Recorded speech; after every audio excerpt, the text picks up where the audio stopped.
and welcome to Story Time. This is Miss Leverton, your librarian at Farr Elementary School, and today I am so excited because we are going to read a classic Christmas book in honor of the holidays, which are coming up super fast. And you guys may have seen the movie The Grinch, but you may not know that it is based on this classic book by Dr. Seuss. So go ahead and get comfy and let's get started. How the Grinch Stole Christmas by Dr. Seuss. Every Who down in Whoville liked Christmas a lot. But the Grinch, who lived just north of Whoville, did not. The Grinch hated Christmas, the whole Christmas season. Now, please don't ask why. No one quite knows the reason. It could be his head wasn't screwed on just right. It could be perhaps that his shoes were too tight. But I think that the most likely reason of all may have been that his heart was 2 sizes too small. But whatever the reason, his heart or his shoes, he stood there on Christmas Eve hating the Whos, staring down from his cave with a sour, grinchy frown at the warm lighted windows below in their town. For he knew every Who down in Whoville beneath was busy now hanging a mistletoe wreath. And they're hanging their stockings, he snarled with a sneer. Tomorrow is Christmas, it's practically here. Then he growled with his Grinch fingers nervously drumming, I must find some way to stop Christmas from coming. For tomorrow he knew all the Who girls and boys would wake bright and early. They'd rush for their toys and then, oh the noise, noise, noise, noise. That's one thing he hated, the noise, noise, noise, noise. Then the Whos, young and old, would sit down to feast. And they'd feast and they'd feast and they'd feast, feast, feast, feast. They would feast on Who pudding and rare Who roast beast, which was something the Grinch couldn't stand in the least. And then they'd do something he liked least of all. Every Who down in Whoville, the tall and the small, would stand close together with Christmas bells ringing. They'd stand hand in hand and the Whos would start singing.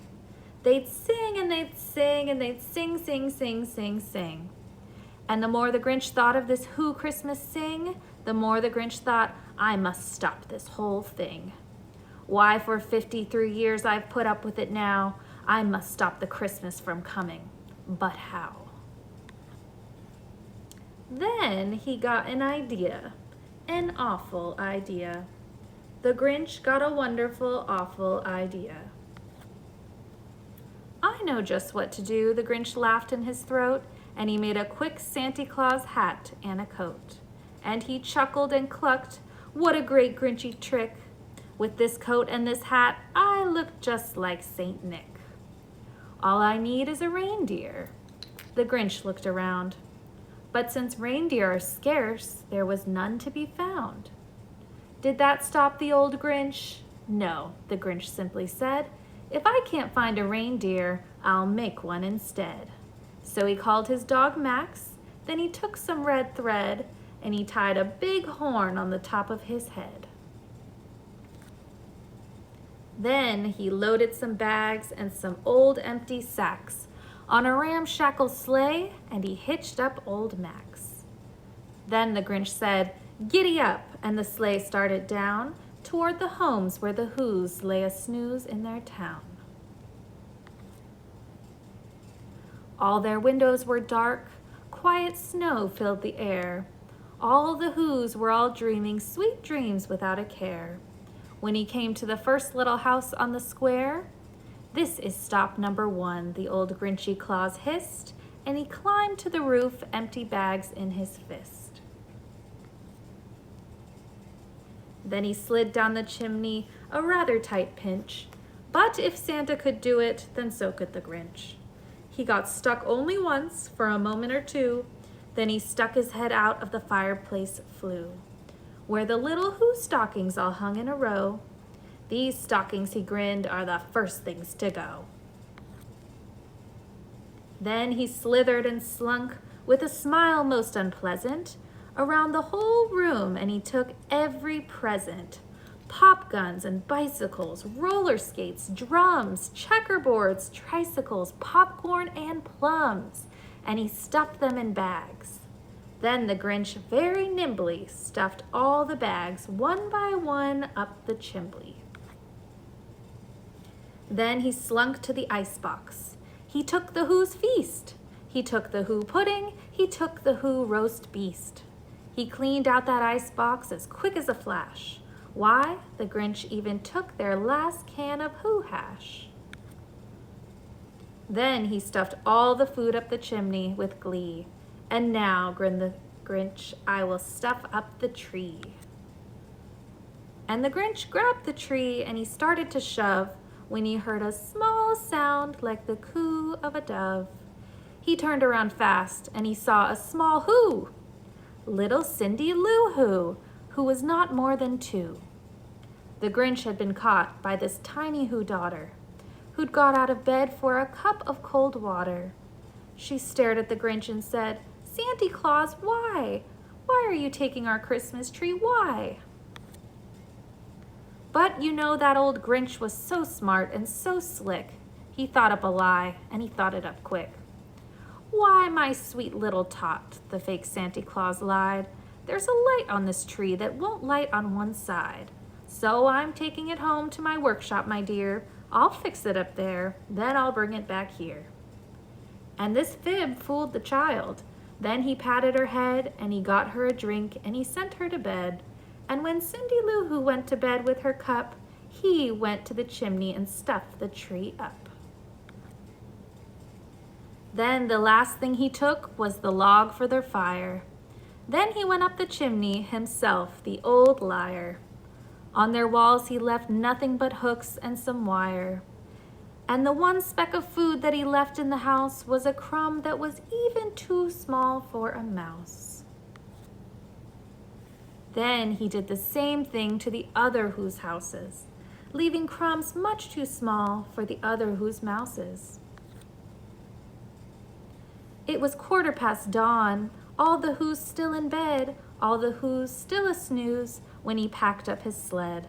Packed it up with their presents, the ribbons, the wrappings, the tags and the tinsel, the trimmings, the trappings. 3,000 feet up the side of Mount Crumpet, he rode with his load to the tip-top to dump it.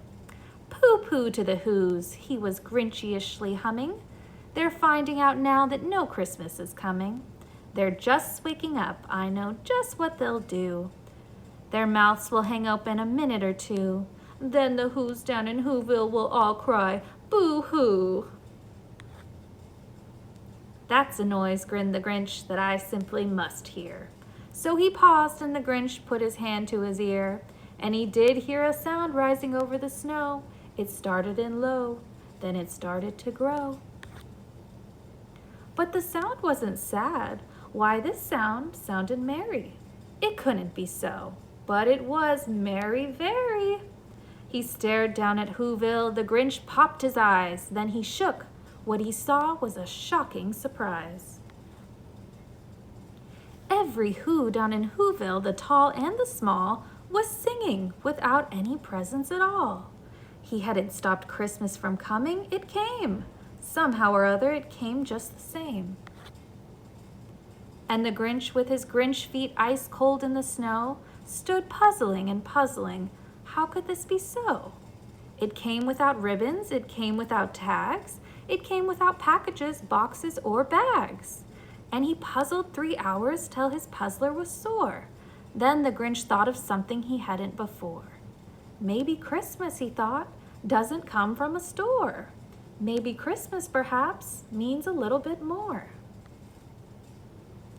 And what happened then? Well, in Whoville they say that the Grinch's small heart grew 3 sizes that day. And the minute his heart didn't feel quite so tight, he whizzed with his load through the bright morning light. And he brought back the toys and the food and the feast. And he himself, the Grinch, carved the roast beef. All right, guys, that is the end of our story. I hope you enjoyed and I hope it got you into the holiday spirit. This is such a heartwarming tale, and the Grinch learned such a good lesson. And I hope you all have a wonderful holidays, and I will see you next time for our next story time. Bye-bye.